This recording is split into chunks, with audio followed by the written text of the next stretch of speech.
G'day everyone. Going to do an update today on the scab resistant apple varieties that I'm growing and some non-scab resistant apples. It's a nice sunny old day here in Cork in summer. There's been patches of rain, but luckily for me it has gotten nice and sunny and warm so I can do a video for you.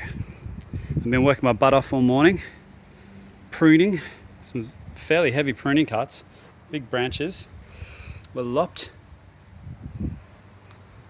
As you can see, I've done that for a couple of reasons. One, because this tree was just growing way out of control and out of shape and I wanted to fix it.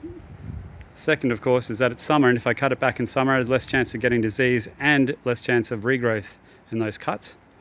And it's about the same height that I want for a full grown tree in my yard, so that's about right. So anyway, this is a red Falstaff. It's not scab resistant. Probably good to start with it because you can see all the scab affecting the apples and the leaves. Really affected apples that are stunted in growth. Same with the Rubinette, which is my favorite tasting apple. It hasn't even put out any apples this year. It's biennial bearing. Again, the leaves are suffering from scab, not as bad as the red Falstaff.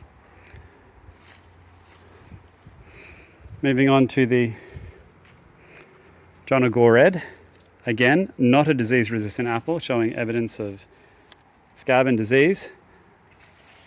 It's pretty good though, given that there's no spray going on in this garden, that this is the sort of blemishes you get. I mean, these apples look really good without any spray. Okay, this is the CH101 Galiwa, and the Galiwa is showing good disease resistance. See these leaves? So that's retaliating the attack. It's got some borer, some pests, but it's not terrible.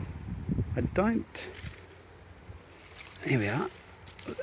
I don't think these apples have any evidence of blemishes, which is the main thing, right? You want to grow a disease resistant apple, you want to grow one that doesn't have spots.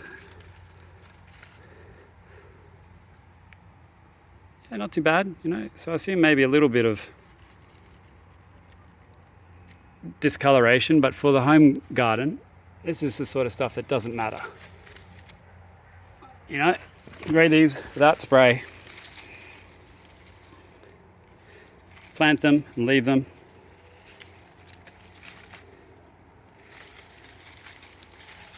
Not have to worry about them.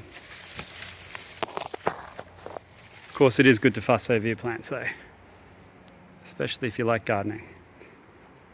Here I've got a Rebella, and the Rebella's looking very good too in terms of leaf health and growth. No apple. There was one fallen on the ground, but I've just done a big clean up of the apples that had fallen because we had a storm Betty that resulted in a windfall. So anything that had fallen anyway probably wasn't ripe and good to be eaten. But in terms of growth, I'll just double check this is a Rebella, not a Retina. Where's my... Here it is. It is a Rebella. There we go. Sorry about those leaves.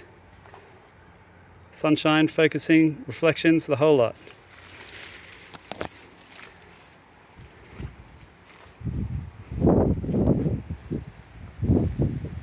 Right, there it is.